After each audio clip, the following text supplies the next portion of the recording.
Alors mes chers amis, j'aimerais vous parler aujourd'hui d'un sujet fondamental qui va aider de nombreux couples dans leur vie de tous les jours. Le conseil que j'aimerais vous donner aujourd'hui, vous allez voir combien il est important.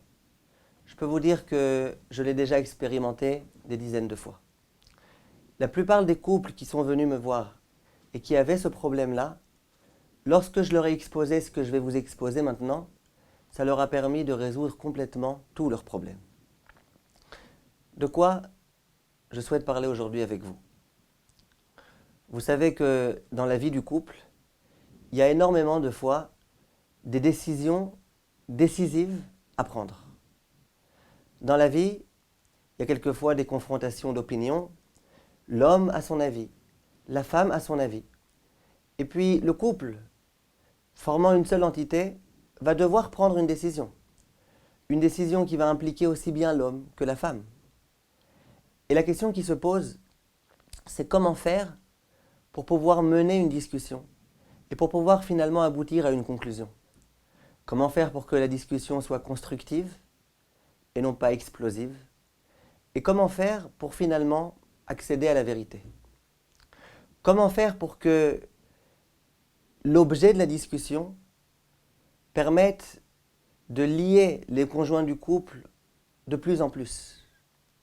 Lorsqu'il y a un sujet de discussion, ça peut être confrontation et donc dispute, ou ça peut être au contraire un sujet qui va amplifier l'amour au sein du couple. Alors comment faire lorsqu'on a un sujet de discussion?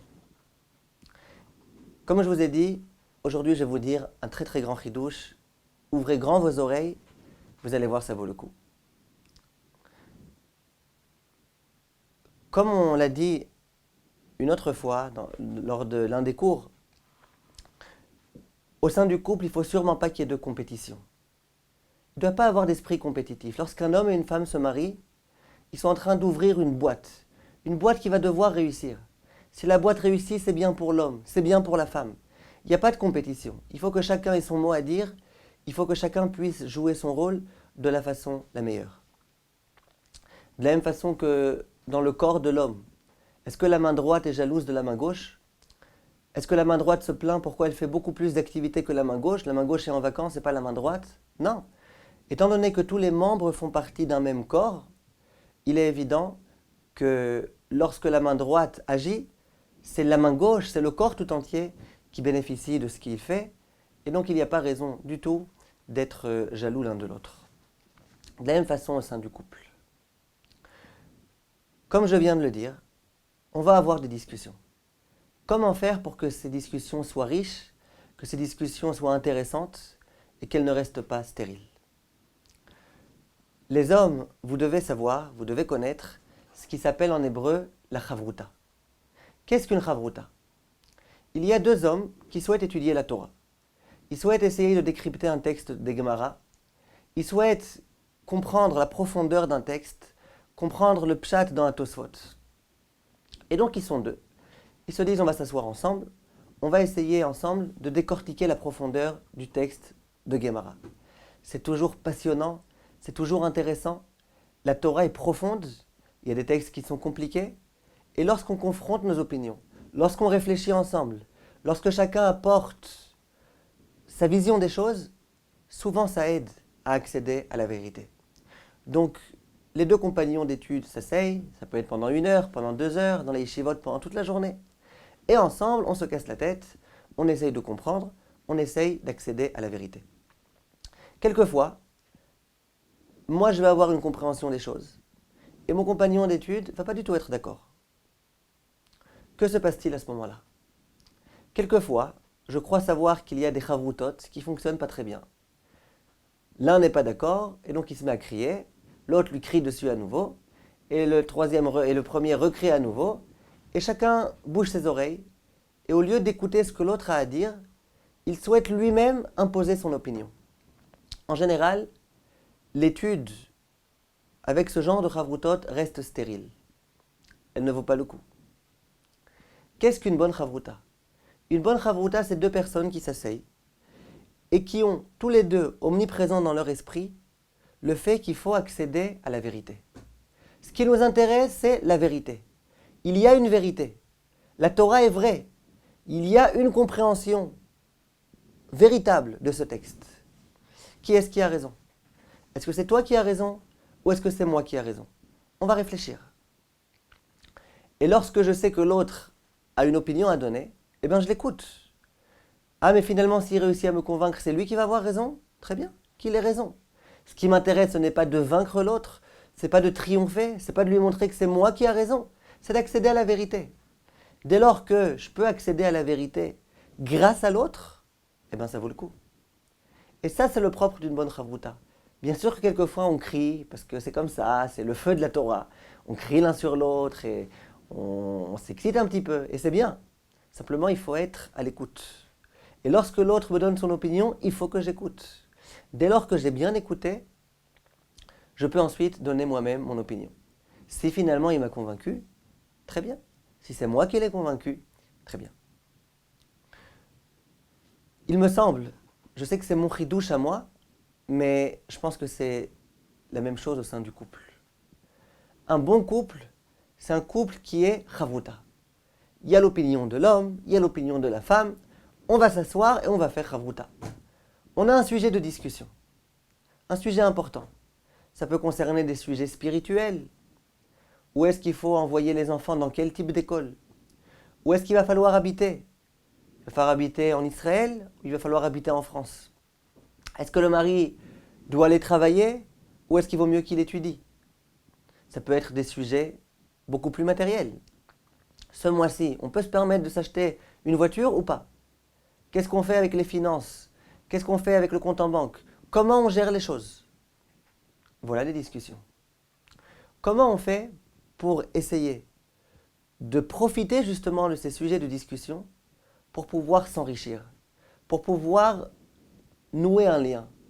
Comment on fait? À mon avis, on procède de la chavruta. Ça veut dire quoi? Monsieur et madame s'asseyent tous les deux, de façon calme, dans un fauteuil, pourquoi pas. Monsieur prépare un café à madame, madame prépare un café à monsieur, et puis on s'assoit pour discuter. De quelle façon on discute? On discute, bien évidemment, sans crier. On discute calmement. Chacun a le droit de dire ce qu'il a à dire. Et monsieur commence, ou alors madame commence à parler. Si à un moment donné, l'un des deux se met à crier, immédiatement il faut l'arrêter. Pourquoi tu cries? Qu'est-ce qu'il y a? On est en train de discuter, on veut accéder à la vérité. Pourquoi crier? On n'est pas en train de se disputer, on n'est pas en train de se battre. On est en train de réfléchir. Qu'est-ce qu'Hachem attend de nous? Qu'est-ce qu'il faut faire à présent? Il n'y a pas lieu de crier. D'ailleurs, au passage, j'aimerais vous donner un conseil important que le Rav Kitov donne et qui aide beaucoup. Le Rav Kitov dit que c'est bien de s'habituer à parler toujours à voix basse, sans jamais hausser le ton. Pourquoi? Lorsqu'on prend l'habitude de toujours parler à voix basse, avec un ton posé, même si un jour on se met en colère et qu'on a vraiment envie de crier, à ce moment-là, qu'est-ce qu'on fera? On commencera à parler de façon un petit peu forte. Ce ne sera pas des hurlements, ça sera un peu plus fort que d'ordinaire. Ça ne sera pas la grande excitation. Si par contre, à chaque fois qu'on parle, on prend l'habitude de parler avec un ton très élevé, au moment où on se met à crier, au moment où on perd la maîtrise de soi-même, c'est déjà malheureusement grave. Donc on parle, on discute ensemble l'un avec l'autre. Et chacun donne son opinion. Imaginons que monsieur ait donné son opinion. Voilà, moi je pense qu'il faut absolument qu'on aille habiter en Israël. Et madame n'est pas du tout d'accord. Comment faut-il qu'elle procède? Eh bien, je vais vous donner un conseil. Écoutez-le bien. Ce n'est pas de la diplomatie, c'est comme ça qu'il faut se comporter. Que madame dise à son mari, alors écoute bien. Si j'ai bien compris ce que tu as dit, toi tu dis qu'il vaut mieux qu'on habite en Israël. Si j'ai d'ailleurs bien compris tes raisons, la première raison que tu as avancée est celle-ci. La deuxième raison que tu as avancée est celle-là. D'ailleurs, c'est une idée très intéressante, j'y avais pas pensé. C'est une raison vraiment avec laquelle j'adhère. Troisième raison, quatrième raison. Après, madame, qu'elle dise à monsieur, et d'ailleurs, j'ai encore d'autres arguments à apporter à ton opinion. C'est vrai.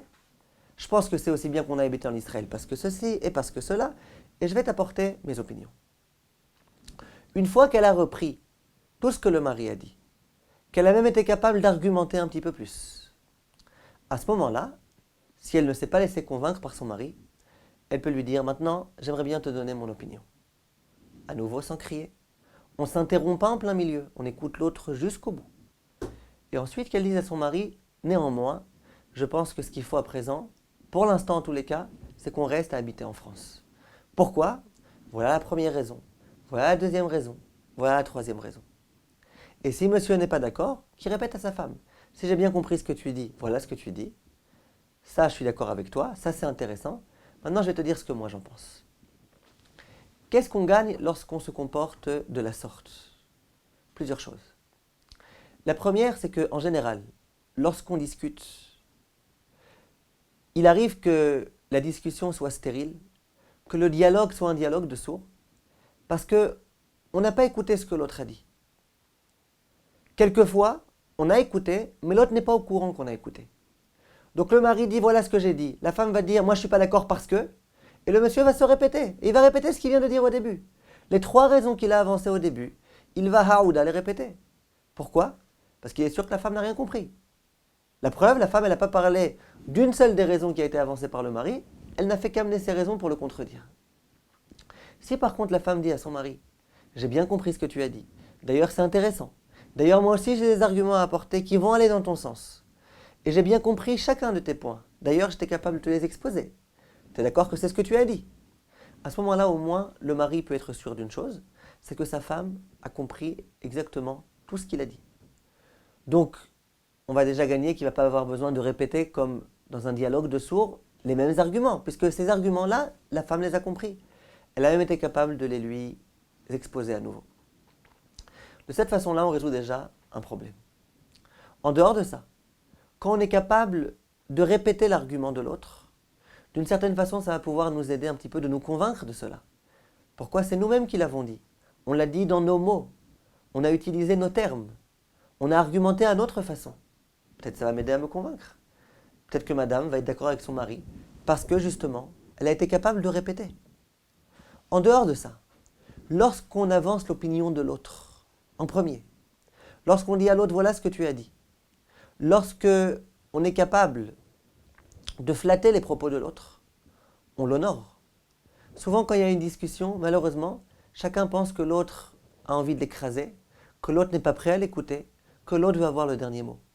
Dans la mesure où madame, dans ce cas, dit à son mari « Regarde ce que tu as dit, c'est intéressant », on est déjà bien engagé dans une discussion, dans une vraie discussion, dans une discussion dans laquelle on a envie d'entendre ce que l'autre a à dire, dans laquelle on a envie d'accéder à la vérité. D'où est-ce que je le tiens, ce principe? En dehors de ma toute petite expérience, des propos de la Gemara. La Gemara dit que lorsqu'il y a une discussion entre Hillel et Shammai, la halacha est fixée comme Hillel. Pourquoi? On pourrait dire que c'est parce que Hillel était plus intelligent que Shammai, qu'il était plus perspicace, que son analyse était beaucoup plus fine. Dit la Gemara, pas du tout. Hillel et Shammai, tous les deux étaient sages, tous les deux étaient intelligents. Simplement, Hillel, au moment où il venait voir ses élèves et où il leur exposait la discussion qu'il y avait eu entre Hillel et Shammai, automatiquement, il commençait par argumenter l'opinion de Shammai. Et ensuite, il apportait sa propre opinion. La halacha est donc tranchée comme Hillel. Lorsqu'Hillel est capable d'honorer Shammai, de dire à Shammai, voilà ce que tu as dit. Ton opinion, elle est intéressante, elle a du poids. Mais moi, je ne suis pas d'accord avec toi. Là, on peut être sûr que Hillel, au moment où il ne va pas être d'accord, il ne va pas être d'accord, mais en étant conscient des choses, des faits, en sachant bien ce que Shammai a voulu dire. Et ça, vous pourrez essayer, vous verrez combien ça marche. Donc lorsqu'on parle, lorsqu'on discute, chacun a son mot à dire. L'idée, l'état d'esprit dans lequel on discute, c'est un état d'esprit dans lequel tous les deux, on veut accéder à la vérité. Et puis, on discute. Il faut savoir que la plupart du temps, la vérité ne se trouve ni dans un camp ni dans l'autre. C'est très rare que ce soit toujours le mari qui ait raison ou toujours la femme qui a raison. Très souvent, la vérité se trouve dans le compromis, se trouve entre les deux. Monsieur était certain de son opinion, madame était certaine. Lorsqu'on est capable de discuter intelligemment, on arrive finalement à la conclusion qu'en fait, la vérité se trouvait entre les deux. Et ça, c'est un point important. On raconte que l'un de nos plus grands maîtres, qui s'appelait Rabbi Akiva Iger, c'était un sage grand parmi tous. Et bien on raconte que souvent, pendant des nuits entières, il discutait avec son épouse, la rabbinite Iger, de propos de Hirat Shamayim. Ils avaient des longues discussions de Hirat Shamayim. Comment on fait pour servir Hachem? Qu'est-ce qu'Hachem attend de nous? De quelle façon il faut accomplir telle mitzvah? Quel est le sens de tel verset? Ils avaient de longues discussions. Permettez-moi de vous poser une question. Qu'est-ce qu'ils faisaient pendant cette longue discussion, pendant ces nuits entières? On pourrait croire que Rabbi Akiva Iger était en train de parler longuement, de dire à sa femme, voilà ce qu'il faut faire. Et que la femme était en train de dire, oui mon mari, tu as raison. Voilà comment il faut comprendre telle chose. Oui mon mari, tu as raison. Voilà ce qu'Hachem attend de nous. Oui mon mari, tu as raison. Je ne pense pas du tout que c'était ça les discussions de Rabbi Akiva Iger et de son épouse. À mon avis, Rabbi Akiva Iger, il disait à sa femme, voilà ce que je pense. Et elle lui disait, mais je ne suis pas d'accord du tout. Et d'ailleurs, moi j'ai des preuves. Et voilà ce que je pense. Et le mari lui disait, c'est vrai? Ouais, tu as raison là. Mais attends, malgré tout, peut-être qu'on peut raisonner différemment. Lorsqu'on mène des discussions de cette façon-là, ça enrichit énormément. Et grâce à ça, on peut arriver à des conclusions qui sont vérités. Quelquefois, l'homme, c'est lui-même un homme très érudit en Torah. Sa femme, elle l'est beaucoup moins. Et bien souvent, l'homme va s'apercevoir, s'il est capable de discuter de cette façon-là, que sa femme a été capable de lui apporter énormément. Elle a été capable de lui faire changer d'avis dans un certain nombre de points. Pour que la discussion puisse avoir lieu de cette façon-là, il faut que l'esprit de compétition ait été retiré. Il faut que tout un chacun ait un minimum d'honnêteté intellectuelle pour discuter de façon désintéressée et pour vouloir accéder à la vérité. Ça, c'est un point qui est, à mon avis, fondamental.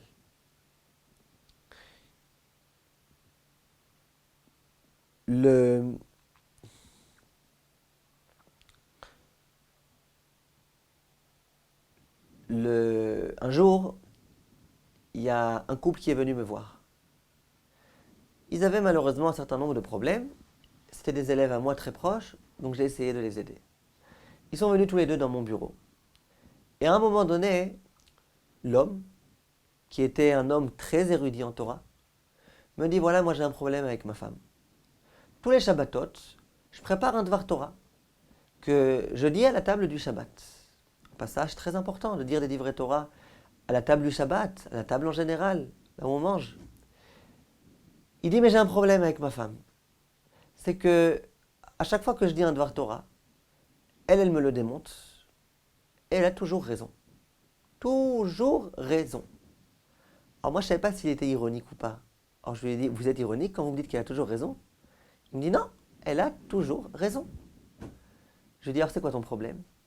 Il me dit, le problème, c'est que finalement, moi, je suis tba. Elle a toujours raison. Moi, j'ai toujours tort. Alors, je suis un nul, un petit nulard. Elle est intelligente et moi, je suis débile. Alors, je me suis empressé de dire à la femme, écoute, quand ton mari dit un Dvar Torah, dis-lui que son Dvar Torah est intéressant. Ne le casse pas sans arrêt. Montre-lui combien il est intelligent, combien ce qu'il dit a du poids. Ne passe pas ton temps à le démonter. Mais à lui, je lui ai dit complètement autre chose. Je lui ai dit, écoute, mon cher ami, tout d'abord, sache que si tu as eu le mérite de te marier avec une femme qui est tellement perspicace et intelligente, c'est visiblement que toi aussi tu es intelligent. Sinon, elle n'aurait jamais accepté de se marier avec toi. Je lui dis, mais en dehors de ça, de quoi tu te plains? Tu devrais la remercier 1000 fois. Dire à ta femme, ma chérie, merci beaucoup à chaque fois que j'ai pas raison de me remettre sur le juste chemin. Sans toi, je me serais trompé. Sans toi, j'aurais cultivé sans arrêt des mauvaises compréhensions des choses. Et plus ça aurait été, plus je me serais conforté dans mon erreur. Merci mon épouse que tu es là, pour me montrer que j'ai tort. Et grâce à toi, mon épouse, on arrive à la vérité. Et ce que je pensais jusqu'à présent être vrai, il s'avère que c'est faux, grâce à toi. Merci mon épouse. C'est de cette façon-là qu'il faut qu'on considère les discussions avec nos épouses. Il n'y a pas ici de dispute. Il n'y a pas ici de confrontation entre un ego et un autre. Il y a une discussion dans le but précis d'accéder à la vérité. Si j'accède à la vérité grâce à ma femme, merci ma femme. C'est toi qui as eu raison, eh bien j'accepte. Ça ne me dérange pas du tout. Lorsqu'on discute de cette façon-là, toutes nos discussions deviennent passionnantes. L'homme apprend à discuter avec sa femme. La femme apprend à discuter avec son mari. Et finalement, ça devient vraiment passionnant, ça devient intéressant. La question qui va se poser, et il faut absolument qu'on essaye d'apporter une réponse, c'est qu'est-ce qu'on fait dans le cas où on a eu beau discuter, on a longuement réfléchi ensemble, chacun a apporté l'opinion de l'autre, on a vraiment essayé de se casser la tête pour savoir qu'est-ce qu'était la vérité, quel était le bon comportement à adopter, mais finalement, on n'a pas réussi à arriver à un commun accord. On a bien discuté, on n'a pas crié, mais il n'y a pas d'accord. Monsieur reste persuadé que c'est de cette façon-là qu'il faut se comporter. Madame reste persuadée que c'est de cette façon-là qu'il faut se comporter. Qu'est-ce qu'on fait dans un tel cas? Mais une chose est sûre, c'est que si on a été capable de bien discuter, souvent, on arrivera à un commun accord. Pourquoi on y arrivera? J'aimerais juste vous dire pourquoi, vous raconter pour cela une histoire que j'ai entendue de la bouche du Rav Simcha Cohen. Il raconte qu'un jour, il y a un couple qui avait un sujet de dispute. Quel était ce sujet-là? Où est-ce qu'ils allaient habiter? Monsieur disait, il faut qu'on habite absolument à Paris. Madame disait, il faut absolument qu'on habite à Marseille. Et monsieur disait à Paris, et madame disait à Marseille. Monsieur a essayé d'argumenter son opinion. Et il a dressé une liste de 150 raisons pourquoi il vaut mieux qu'on habite à Paris. C'est là où je travaille, et c'est là où toi tu travailles, et puis il y a nos parents qui habitent là, et puis tes parents ils habitent justement pas là, c'est justement le mieux. Et puis chacun vraiment a trouvé ses raisons, 150 raisons pour lesquelles il faut qu'on habite absolument à Paris. Et madame, elle aussi, a dressé une liste exhaustive avec énormément de raisons pour lesquelles il vaut mieux habiter à Marseille et surtout pas à Paris. À chaque fois que monsieur disait il faut qu'on habite à Paris, madame disait sûrement pas à Marseille. À Paris, à Marseille, à Paris, à Marseille. Dans ce foyer, malheureusement, l'atmosphère qui régnait ces dernières semaines, c'était des hurlements Paris-Marseille, Paris-Marseille, Paris-Marseille. On se serait vraiment cru devant un match de foot. Paris et l'OM. On ne savait pas comment faire pour résoudre le problème. À un moment donné, le mari était exaspéré. Il a été voir son Rav. Il lui a dit, Kvod Rav, je ne sais plus quoi faire. À la maison, c'est la pagaille. On passe notre temps à se disputer. La discussion est stérile. C'est pas du tout intéressant. Moi, je dis Paris, elle dit Marseille. Les arguments que je dis, elle y répond même pas. Les arguments qu'elle dit, moi, je suis pas d'accord avec eux. Rav, qu'est-ce que je dois faire dans une telle situation? Le Rav a eu la sagesse de dire à son élève, écoute-moi bien. Tu sais ce que le Rav Shach, Zichrono Livracha, avait l'habitude de dire? Il disait à chaque fois aux hommes, écoute, il faut être capable de renoncer. En hébreu, il disait, levater, levater, levater. Renonce, renonce, renonce. Renonce. Alors l'élève dit à son Rav, oui mais Rav, c'est moi qui ai raison. Regardez, je vais vous expliquer. 1, 2, 3. Le Rav interrompt son élève et lui dit, tu as peut-être raison, mais renonce. Fais une chose dans ta vie positive. Renonce. Il ne faut pas forcément avoir raison. Il faut aussi être capable de renoncer quelquefois dans la vie. Il faut avoir la paix au sein du couple. C'est important, ça vaut le coup. Renonce. L'élève dit, bon Rav, vous êtes sûr? Le Rav dit, je suis sûr. L'élève dit, d'accord, alors je vais renoncer, on va l'habiter à Marseille. Il rentre à la maison et il dit à son épouse, écoute ma chérie, j'ai une bonne nouvelle à t'annoncer. Elle ne le laisse pas parler. Elle lui dit, allez arrête, tu vas pas me casser les pieds encore une fois avec ton Paris-Marseille, j'ai plus la force. Il lui dit, non, j'ai une bonne nouvelle à t'annoncer. Elle dit, ça va, je les connais tes bonnes nouvelles à toi. Hein. Bonne nouvelle, on va habiter à Paris, je le connais ton refrain à toi. Paris, Paris, Paris, ça m'intéresse pas, arrête. Le mari dit, mais non, j'ai vraiment une bonne nouvelle à t'annoncer qui va vraiment aller dans ton sens. Elle dit, ah bon? Oui. Ils s'asseyent tous les deux. Et le mari dit à sa femme, écoute ma chérie, j'ai pris la décision qu'on allait habiter à Marseille. Regarde, on va faire nos valises, on va emballer toutes les affaires dans les cartons, et puis dès que tu veux, moi je suis prêt pour qu'on aille à Marseille. il s'attendait à ce que sa femme se réjouisse. Et sa femme lui dit, ah bon? Il lui dit oui. Elle dit, t'es sûr? Il dit oui, je suis certain. Elle dit, non, je ne suis pas persuadé. Je ne suis pas persuadé qu'il faut qu'on habite à Marseille. Non, non, non, non, c'est possible, c'est toi qui as raison. Il faut qu'on habite à Paris. Alors le mari lui dit, mais je ne comprends pas. Tu avais une liste très précise de toutes les raisons pour lesquelles il faut absolument qu'on habite à Marseille. Elle dit, oui, mais tout compte fait, je crois que c'est toi qui as raison. Je crois que tes raisons à toi, elles sont beaucoup plus fortes et puissantes et vérités que les miennes. Qu'est-ce qui se passe ici, mes chers amis? Lorsque le mari voulait imposer son opinion, lorsqu'on n'était pas en train de chercher la vérité, mais qu'on cherchait juste à prouver qu'on aurait raison, le mari dit Paris, plus il criera fort Paris, plus elle criera fort Marseille. C'est comme un ressort. Plus on appuie sur le ressort, plus finalement il saute haut. Tu veux m'imposer Paris? Tu verras moi ce que je t'imposerai. C'est moi qui aurai le dernier mot. Dans la mesure où le mari était capable de dire à sa femme, tu sais quoi, je vais aller dans ton sens. Il n'y a pas de problème. Tu veux toi avoir raison, tu auras raison. Immédiatement, on retire ici dans l'image toute la confrontation des égaux. Tout l'orgueil de la femme qu'elle souhaitait, elle l'a eu. À ce moment-là, que se passe-t-il? On peut commencer à réfléchir intelligemment. À ce moment-là, la femme se met à réfléchir. Et elle sait, au plus fond d'elle-même, que celui qui avait raison, c'était le mari. Pourquoi elle n'était pas capable de l'admettre? Parce que ce n'était plus une discussion. Le but de la discussion n'était plus d'accéder à la vérité, c'était que j'aurais raison. Donc je crie que j'ai raison, bien que je sais que j'ai tort. Mais dès lors que le mari lui a dit, écoute, ce que tu veux, c'est ce qu'on fera finalement. Alors là, immédiatement, elle peut raisonner avec lucidité. Et dans ce cas précis, la lucidité était la décision que son mari avait prise, d'habiter à Paris. Voilà comment les deux ont pu discuter, ont pu finalement arriver à la vérité. Tout ça pour vous dire que lorsqu'on discute dans cet état d'esprit-là, on honore l'autre. Lorsque l'autre discute, donne son opinion, on sourit, on accepte, on montre avec la tête qu'on est d'accord un petit peu avec ce qu'il dit. Dans cette mesure-là, il n'y a plus de disputes sans intérêt.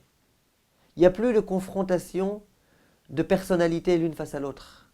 Il y a autre chose. Il y a la vérité. On discute de vérité. On veut accéder à la vérité. On discute comme si ça ne nous concernait pas à nous.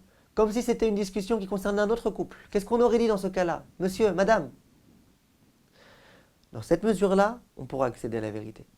Mais la question que je vous répète, qu'est-ce qu'on fait lorsque on n'arrive pas à un commun accord? Qu'est-ce qu'on fait lorsque finalement il y a une discussion? Lorsque finalement, après des jours entiers de discussion, tranquillement, monsieur reste avec son opinion, madame reste avec son opinion. Alors je vous invite à réfléchir et le cours prochain, on donnera une solution qui aide énormément. Kol Tov, merci de votre attention.